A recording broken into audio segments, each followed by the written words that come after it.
the day the stars went silent. For centuries, humanity had looked up at the night sky with a single burning question. Were we alone? The stars had always seemed too vast, too mysterious, to belong only to Earth. Humanity built telescopes, launched probes, and eventually sent ships beyond their solar system in search of an answer. Every new discovery fueled hope that somewhere in the darkness, another civilization might be waiting. The answer finally arrived in the form of a signal. It was detected by the deep space listening arrays orbiting beyond Mars, a pattern of pulses repeating every 11 seconds. At first, scientists believed it was a natural phenomenon. But the longer they studied the signal, the more obvious it became. It was deliberate. Within weeks, the entire planet knew. Humanity was not alone. The signal contained encoded mathematical patterns and a universal translation key. It was a greeting sent from an interstellar alliance known as the Galactic Accord, a coalition of civilizations that had inhabited the galaxy for tens of thousands of years. The news spread like wildfire across Earth. Cities erupted in celebration. Governments declared global holidays.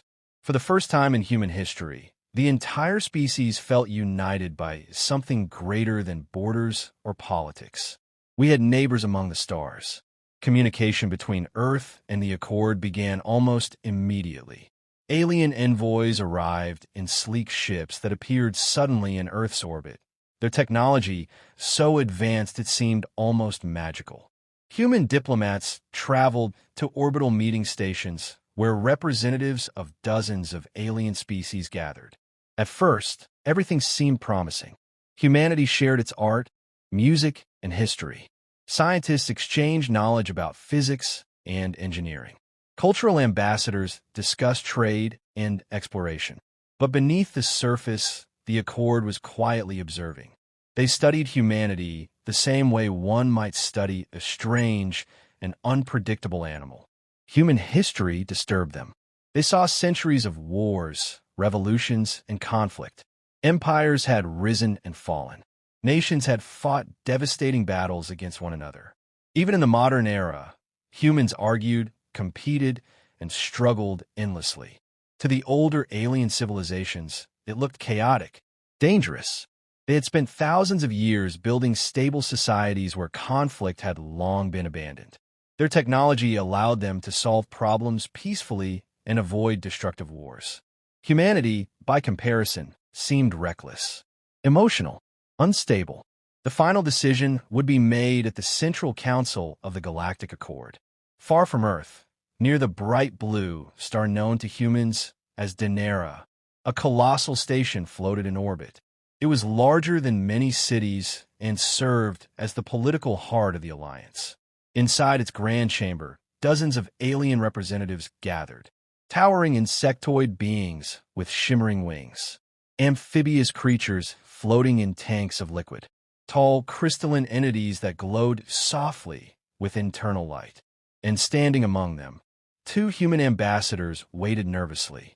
Ambassador Elena Vasquez tried to remain calm as the council began its deliberations. This was the moment humanity had been waiting for. If the vote succeeded, Earth would become an official member of the Galactic Accord. Trade routes would open. Knowledge would be shared. Humanity would finally step fully into the galactic community. But as the discussions unfolded, Elena began to notice something unsettling. The alien delegates were not speaking with excitement. They spoke with concern. One by one, representatives addressed the council. A reptilian delegate displayed projections of human history, wars stretching across centuries. A tall, silver-skinned alien discussed humanity's rapid technological development. Such growth, the delegate said, is historically associated with instability. Another voice joined the debate. Humans possess extraordinary adaptability, an insectoid representative admitted. But their emotional volatility presents a long-term risk. The chamber grew quieter. Elena felt the tension rising. Finally, the council's presiding voice echoed through the vast hall. The species known as humanity has demonstrated remarkable potential, it said. However, The Council must consider the safety and stability of the wider galaxy. A massive holographic display appeared, showing a single word: vote. One by one, the delegates cast their decisions. Green lights for acceptance, red lights for rejection. Elena watched the display, her heart pounding. At first, the results seemed balanced. But then more red lights began to appear. And more. The chamber filled with a quiet glow of crimson. The final result appeared seconds later. Humanity had been rejected. Elena felt the air leave her lungs. For a moment, the chamber was silent. Then the presiding voice spoke again. The Galactic Accord will not extend membership to the species known as humanity. The words echoed like thunder. But the decision didn't stop there. Furthermore, the voice continued, due to concerns regarding long-term instability, all member civilizations are advised to limit or avoid direct contact with humanity until further notice. Elena stared in disbelief. It wasn't just rejection, it was isolation. The stars that had welcomed humanity only months earlier were now closing their doors. Trade routes would be restricted, communication networks disconnected. Human ships would no longer receive navigation access to the Accord systems. Humanity would be alone. The council chamber slowly emptied as alien representatives departed. No one spoke to the human ambassadors. No one offered sympathy. Within hours, the decision spread across the galaxy. And eventually, it reached Earth. The celebrations that had once filled human cities were replaced by stunned silence. Humanity had spent centuries searching for others among the stars. And when they finally found them, the galaxy had turned its back. But what the Council had failed to understand was something every human knew deep down. Rejection did not break humanity. It never had. Because throughout history, humanity had survived war, disaster, and countless setbacks. If the galaxy thought isolation would stop them, they were about to learn something important. The stars might have gone silent, but humanity was still listening. Alone among the stars. The silence that followed the Council's decision was heavier than anyone on Earth had expected. For weeks after the announcement, humanity waited. Surely there had been some mistake. Perhaps one of the alien ambassadors would contact them privately. Maybe a scientist from another world would continue exchanging knowledge in secret. But the messages never came. One by one, the communication channels went dark. Alien ships that had once orbited Earth vanished into the depths of space. Trade relays shut down. Navigation beacons that guided interstellar travelers suddenly refused access to human vessels. The Galactic Accord had not merely rejected humanity. They had erased them from the galactic network. For the first time since discovering faster-than-light travel, human explorers were truly alone. At first, the consequences were devastating. Human ships had relied heavily on the Accord's navigation grid, a massive system of beacons scattered across the galaxy that allowed spacecraft to travel safely between stars. Without it, long-distance travel became far more dangerous. Several exploration vessels vanished while attempting to jump between systems. Supply ships failed to reach distant colonies. Some settlements that had been founded during humanity's brief cooperation with the Accord suddenly found themselves stranded with limited resources. On Mars, Luna, and orbital cities around Earth, panic spread among the population. Politicians argued about what to do next. Some believed humanity should focus only on survival within its own solar system. Others demanded that humans prove the Council wrong. But while governments debated, engineers and scientists quietly began working. Humanity had always been good at solving problems when survival was at stake. If the galaxy would not share its technology, humanity would build its own. New navigation systems were designed using complex gravitational calculations and experimental artificial intelligence. Human pilots trained to read the subtle distortions of space itself, learning to navigate without relying on alien beacons. Warp drives were redesigned to operate without external guidance. The process was slow and dangerous, but it worked. Within a decade, human ships were once again traveling between stars. This time, they were doing it alone. The first new colonies appeared in places the Galactic Accord had never bothered to explore. Some systems were too unstable for their advanced but cautious civilizations. Others contained asteroid belts or radiation storms that alien ships preferred to avoid. Humans saw those same places differently. They saw opportunity. Mining colonies were carved into massive asteroids rich with rare metals. Entire cities were built inside hollowed-out rocks drifting through deep space.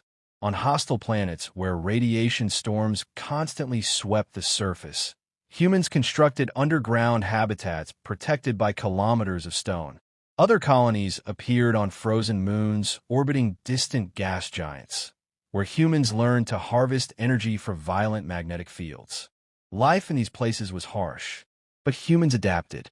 Children born in asteroid colonies learned to navigate zero gravity before they could walk. Engineers invented new technologies to survive environments that would have terrified most alien species. Over time, something remarkable happened. Humanity began to thrive.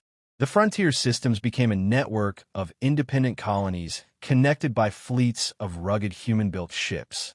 Trade routes developed between these settlements, carrying minerals, manufactured goods, and scientific discoveries.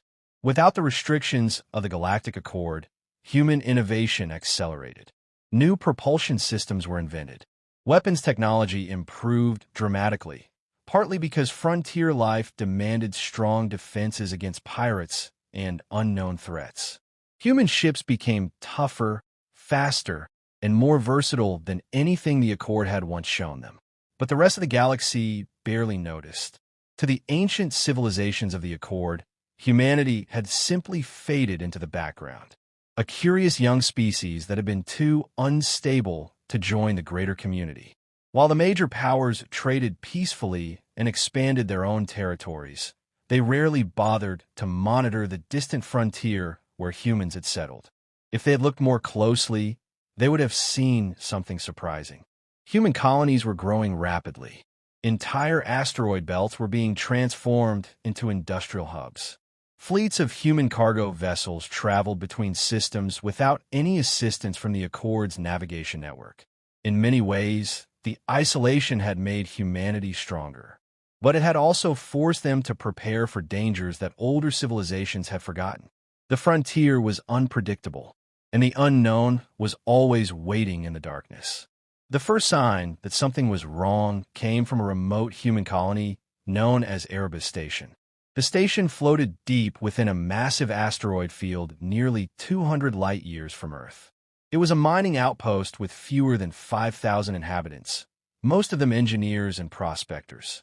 Life there was quiet and routine, until the sensors detected something impossible.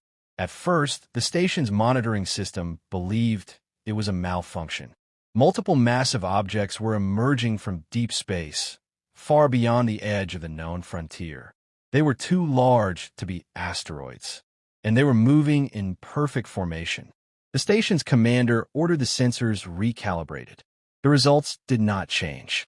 More objects appeared on the display, dozens, then hundreds. Within minutes, the station's long-range scanners confirmed the truth. It was a fleet. A massive fleet unlike anything humanity had ever seen. The ships were enormous, far larger than typical military vessels. Their hulls appeared dark and angular, with strange energy signatures radiating from their cores, and they were heading directly toward the inhabited regions of the galaxy. Erebus Station immediately transmitted a warning to nearby human systems. Within hours, the message spread across the frontier network. Human commanders studied the data in stunned silence. The fleet wasn't just large. It was organized, disciplined, and moving with terrifying speed. Even worse, its trajectory revealed something alarming. The unknown armada wasn't heading toward human colonies. It was heading straight for the territory controlled by the Galactic Accord. For decades, the galaxy had ignored humanity's existence. But now, far beyond the frontier, something ancient and powerful was moving toward the civilized worlds. And the peaceful empires of the galaxy had no idea what was coming. The enemy at the gates. The first worlds fell before the Galactic Accord even understood what was happening. The unknown fleet that Erebus Station had detected did not slow as it entered civilized space. It moved like a storm, cold, silent, and unstoppable. System after system lost contact within hours of the fleet's arrival. At first, the Accord assumed it was a technical malfunction. Their civilization had known peace for centuries. Conflict between member species had been resolved through diplomacy for so long that the idea of a large-scale invasion seemed almost impossible. But the reports quickly proved otherwise. The outer defense station orbiting the star Carith was the first confirmed casualty. Its automated distress signal transmitted only a few seconds of fragmented footage before being destroyed. Those few seconds were enough. Massive black warships appeared from hyperspace in perfect formation. They dwarfed the Accord's defensive vessels, their hulls shaped like jagged blades. Strange pulses of energy fired from their weapons, tearing through the station's shields as if they didn't exist. Within minutes, the entire defense grid was gone. The Accord's Central Council immediately declared a state of emergency. For the first time in centuries, the great civilizations of the galaxy began preparing for war. But preparation came too late. The invading fleet moved with terrifying precision. They targeted communication hubs, shipyards, and energy stations before attacking inhabited worlds. Entire planetary defenses collapsed within hours. Civilizations that had once dominated regions of space were suddenly helpless.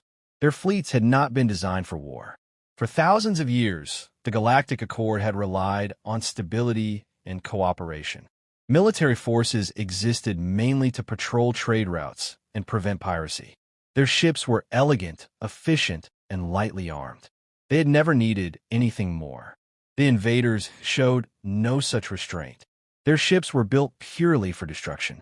Missiles slammed into orbital defenses while enormous cannons shattered stations and satellites. Swarms of smaller attack craft swept across planetary surfaces, destroying infrastructure with mechanical precision. Billions of beings fled their homes as entire systems collapsed. Refugee fleets filled the space lanes, broadcasting desperate distress calls across the Accord's communication network. The council chamber that had once debated humanity's fate now echoed with panic. Representatives shouted over one another as new casualty reports arrived every minute. "We are losing entire sectors," one delegate announced, projecting a map of burning star systems across the chamber. Red lights spread rapidly across the display. The invasion was not slowing. It was accelerating.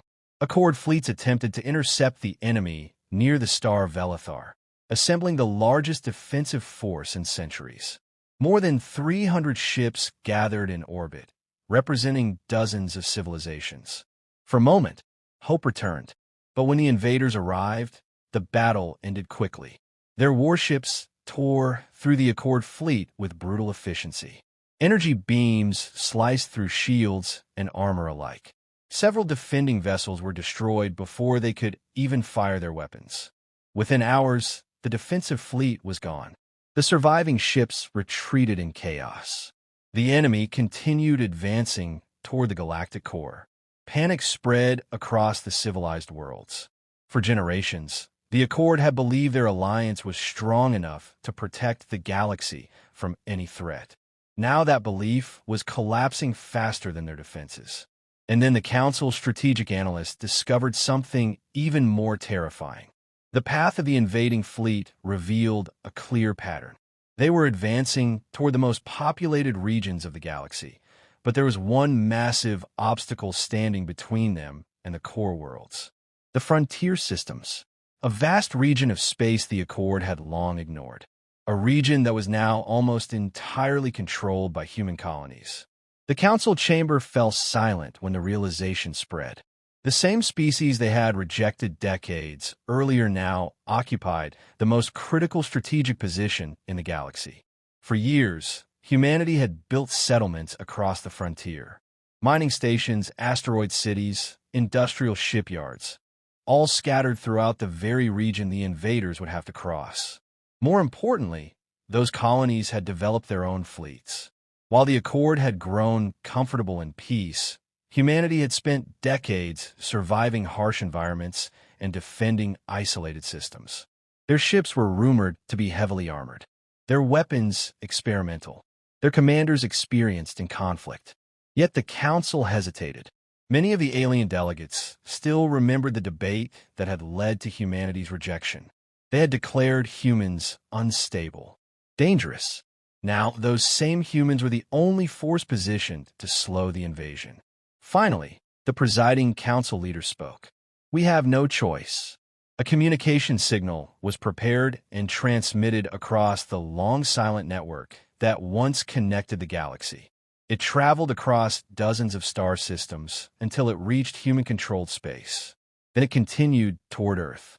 On humanity's homeworld, the message arrived in the command center of the United Earth Defense Council. For the first time in decades, a signal from the Galactic Accord appeared on human screens. Military officers and diplomats gathered around the transmission in stunned silence. The message was brief, direct, desperate. "Our civilizations are under attack by an unknown extragalactic force," the council leader said in the recording. "Entire systems have been destroyed. Our fleets cannot stop them." The alien paused for a moment before continuing. "We request assistance from the human species." The words hung in the air. After years of silence, the galaxy had finally spoken again. But this time, they were not offering friendship. They were asking for help. Around the command room, several officers exchanged uneasy glances. Many humans still remembered the humiliation of the Accord's rejection. They remembered how the galaxy had turned its back without hesitation. Now, those same civilizations were begging for support. One admiral leaned back in his chair and spoke quietly. "So," he said, "now they remember we exist." No one laughed, because everyone in the room understood what was at stake. If the invasion continued unchecked, it would eventually reach human territory as well. The question was no longer whether humanity should help the galaxy. The question was whether the galaxy could survive long enough for humanity to intervene. Humanity's stand. The answer from Earth did not take long. After decades of isolation, humanity had learned something the Galactic Accord never fully understood. The universe was not safe. Peace was not guaranteed, and survival belonged to those who prepared for the worst. Within hours of receiving the Accord's desperate message, human command networks across the frontier lit up with activity. From the orbital shipyards of Mars to the mining cities carved inside distant asteroids, fleets began mobilizing. For years, those ships had been built quietly in frontier shipyards. Now they were finally needed. The first line of defense formed in the Helios corridor, a narrow region of space filled with dense asteroid clusters and gravitational anomalies. It was the fastest route from the outer systems to the heavily populated core worlds of the galaxy, and humanity controlled every kilometer of it. The alien invasion fleet arrived expecting the same easy victories they had enjoyed across the Accord's territory. Instead, they encountered something completely different. As the first wave of black warships entered the corridor, their sensors suddenly filled with unknown signals. Asteroids shifted. Hidden panels opened across hundreds of drifting rocks. Then the first human defense platforms revealed themselves. Massive railguns erupted from concealed bunkers carved into asteroid surfaces. Long streaks of accelerated metal slammed into the front ranks of the invading fleet. The enemy formation staggered. It was the first resistance they had encountered since the invasion began. Human commanders watched the battle unfold from a heavily fortified command station deep within the asteroid field. Admiral Marcus Hale stood before the tactical display, studying the enemy fleet carefully. There were massive vessels, easily twice the size of most human warships. Their dark armor absorbed incoming energy blasts with disturbing efficiency. But they were not invincible. "Let them move deeper," Hale ordered calmly. The human fleets waited patiently. Unlike the elegant warships of the Galactic Accord, human vessels looked brutal and functional. Their hulls were thick with layered armor, their weapon mounts oversized and intimidating. Every design reflected decades of frontier survival. When the enemy fleet advanced further into the corridor, Hale finally gave the command. Engage! Human ships emerged from hiding across the asteroid belt. Missile cruisers launched massive swarms of guided warheads that streaked across space like glowing comets. Heavy destroyers unleashed railgun volleys powerful enough to tear through battleship armor. The invaders immediately returned fire. Brilliant beams of energy carved through the battlefield, destroying several human ships in violent explosions.